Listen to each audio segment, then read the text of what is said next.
Olá, senhoras e senhores, sejam todos muito bem-vindos a mais um vídeo aqui para vocês falando sobre a Tecnisa. Meu nome é Bruno, vamos lá. Hoje eu quero comentar sobre um pouco de timing e também de fluxo, tá? A Tecnisa, acho que a maioria de vocês aqui estão otimistas em relação à construção civil de maneira geral, e a Tecnisa é uma das ações que sim, né, teve uma subida muito dinâmica a partir aqui de 1,17, tá? Chegando até a 2,30, 2,20 e pouquinhos aqui, tá? Então gerou para quem se posicionou aqui embaixo 100% de ganho, tá? Não é pouco. Legal. Quando uma ação, seja a Tecnisa ou seja qualquer outra, na minha opinião, aqui é muito mais um conteúdo para especulação, um conteúdo para quem gosta de gráfico, trading, né? Quando uma ação ela faz qualquer movimento de alta, né, o gráfico fica mais ou menos dessa maneira aqui, né? Bom, tá certo? E a ação agora está aqui, ó. No caso da Tecnisa, ela não rompeu tanto assim de um topo para outro, mas ela chegou a romper esse topinho aqui sim, ó. Um pouquinho, mas rompeu. Tompeu é boa. Legal. Deixa eu destinar um espaço um pouco maior aqui. Legal. Então nós temos esse movimento aqui na Tecnisa, né? Algo desse tipo aqui ela fez, né? Bom, um pouco mais realista aqui. Legal. O que me importa? Quando o preço está aqui e você olha para esse topo e você olha para esse fundo e os outros fundos, você muito provavelmente se pergunta aqui, né? Putz, ferrou, né? Tô atrasado. E a condição psicológica que você tem neste momento, se você quer comprar, por exemplo, uma ação, né, ou qualquer investimento que tenha gráfico envolvido e você vê esse movimento de zigue-zague altista, né, você fica com uma condição psicológica horrível aqui, né, querendo participar de algo que você entende ou o seu cérebro raciocina que já foi a melhor oportunidade. Você pode ter falado que foi aqui, você pode ter falado que foi aqui, ou até às vezes, né, quando rompe muito o topo, pode falar que foi no rompimento do topo anterior. Enfim, todas essas condições, na minha opinião, de você olhar as extremidades, ou seja, a perfeição, né? Aqui, né? E talvez no rompimento se tivesse ido mais, elas não vão te levar no longo prazo, opinião minha, a ter, primeiro, saúde, não só financeira, mas também mental, como um apostador da bolsa, um especulador da bolsa, e até como investidor às vezes. Por quê? Como investidor você não vai querer vender nunca, mas você nunca vai ter, por exemplo, uma condição psicológica de vantajosa, ao pensar que os outros deram sorte e você não. Quem se posicionou nas melhores condições deu sorte e você não. Então, qual que é o meu antídoto para um tipo de situação como essa? Se você estiver em casa aí, no caso da Itaúsa, da Tecnisa, ela fez mais ou menos esse movimento aqui, né? E aí, pum, está agora nesse patamar. O que mais me interessa quando há esse movimento de zigue-zague e eu comi bola, fiquei de fora, errei, tomei loss, enfim, que seja, tá? Já houve esse movimento aqui, que para mim é o mais importante do mercado. Se eu quero comprar e a ação fez o zigue-zague altista, eu só me interesso e coloco as condições C. Como especulador, eu não sou nada sem o C. Tá? Como empresário também. Mas como empresário, às vezes, o C é muito mais fácil, muito mais glamouroso do que no mercado financeiro. Para mim é importantíssimo ter o C. Tá? Então, o que é o C para mim? É se esse cara voltar, ou seja, tiver novamente um fluxo de venda, uma demanda vendedora, vamos supor aqui desenhando, né? Amarelo, Brunão. Tá certo?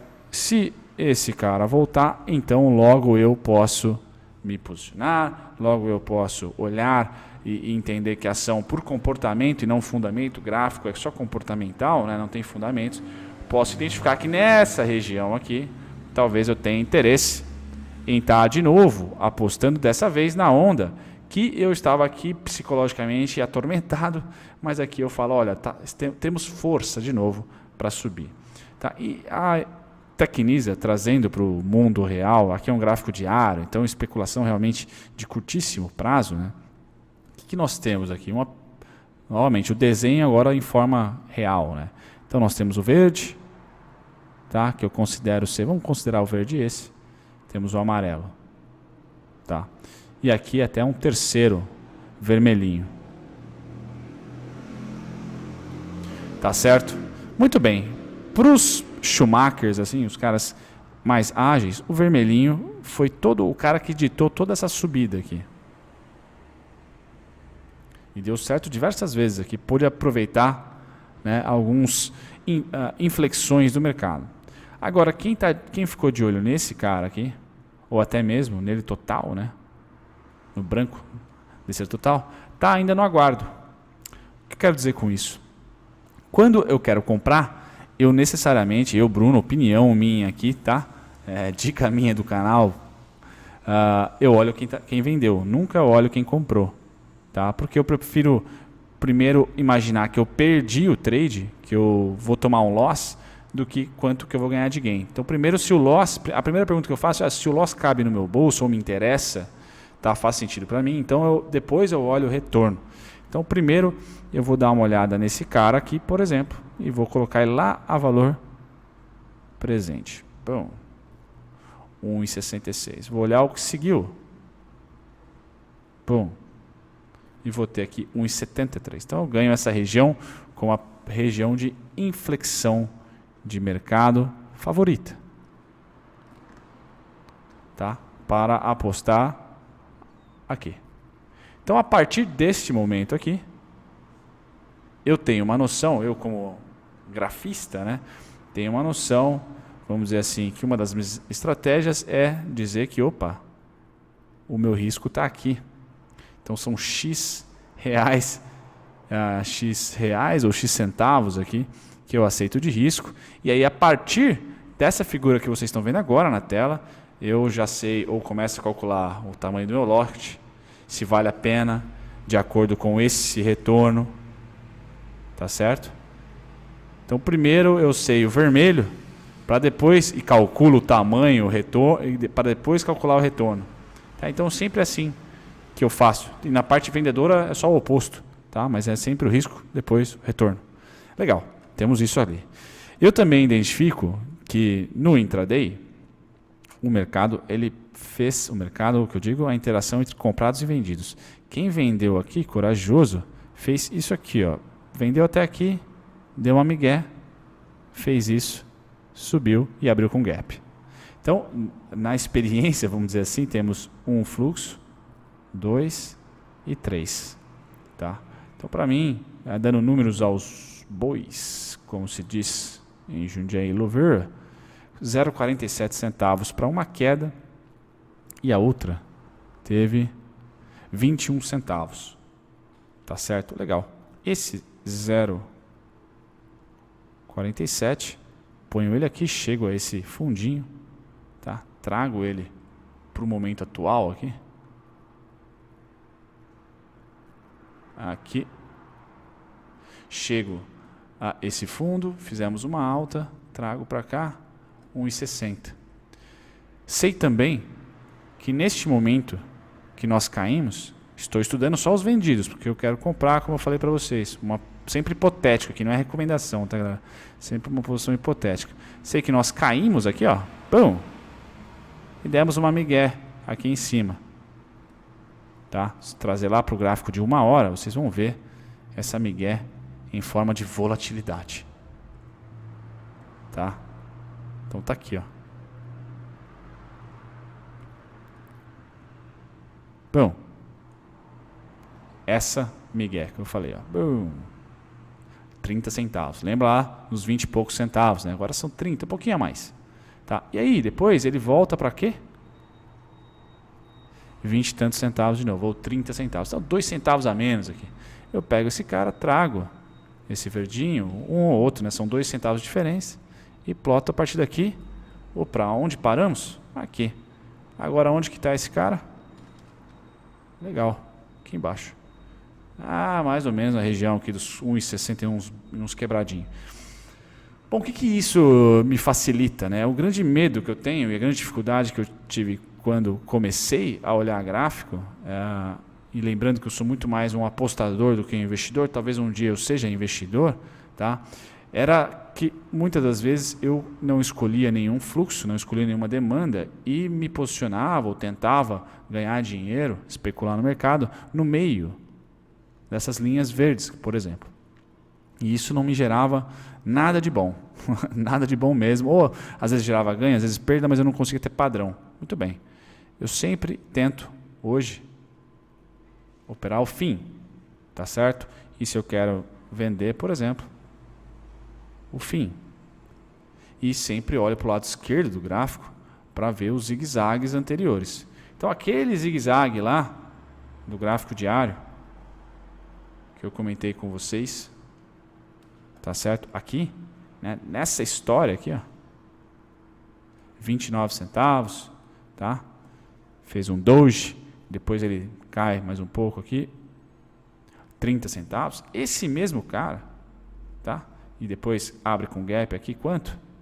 27 centavos, se você puxar até aqui, 31 quebrado, 33.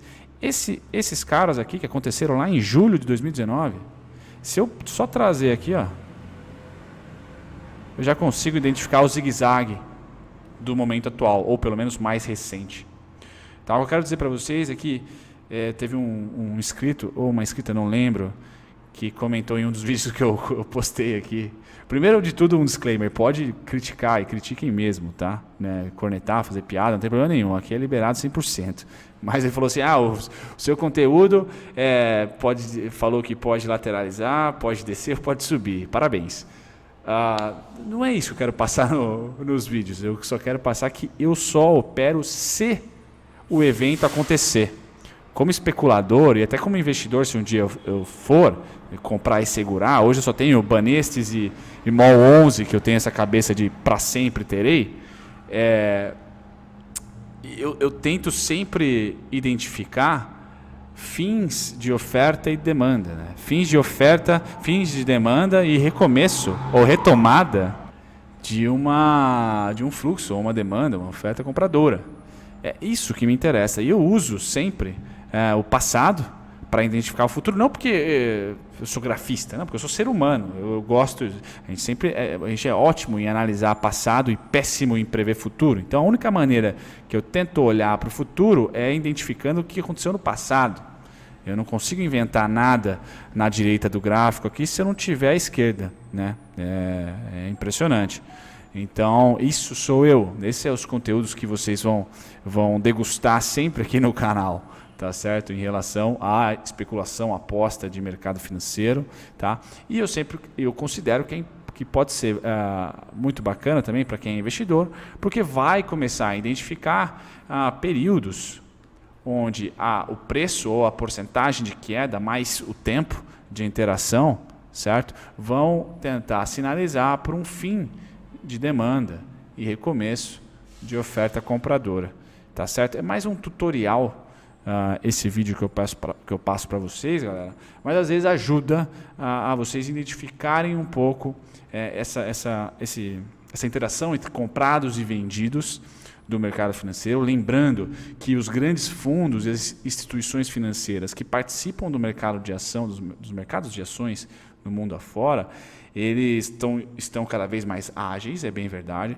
só que também eles estão cada vez mais inflados, ou seja, mais grana eles têm para jogar no mercado financeiro, devido ao fenômeno de financiarização, a dinheiro de quantitative easing aí não tendo para onde ir, não volta para a economia real, vem para a economia financeira. Então esses caras demoram para sair de uma posição, entrar numa posição ainda em 2020. Tá? Pode ser que um futuro próximo aí um botãozinho tenha liquidez suficiente para eliminar 1 bi, né, 150 milhões, algo dessa magnitude. Hoje ainda, principalmente no mercado financeiro brasileiro, não dá.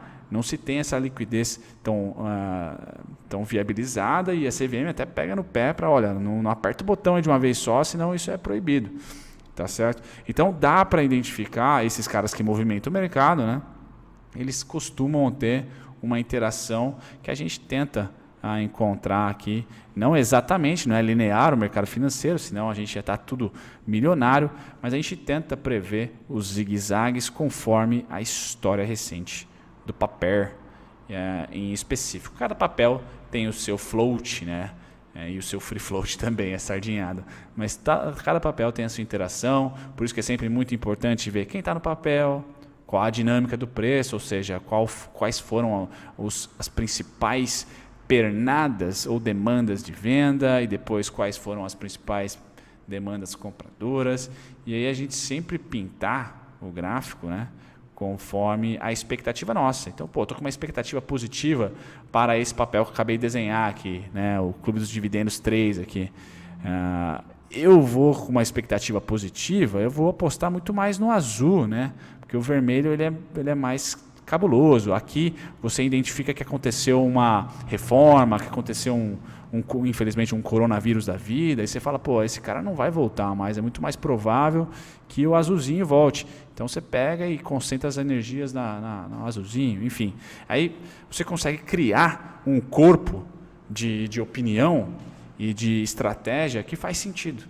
Aí a coisa mais bacana é que faça sentido mesmo, tá certo? Dentro desse caos que é a volatilidade do mercado financeiro. Beleza, galera? É isso que eu queria passar para vocês da Tecnisa, tá?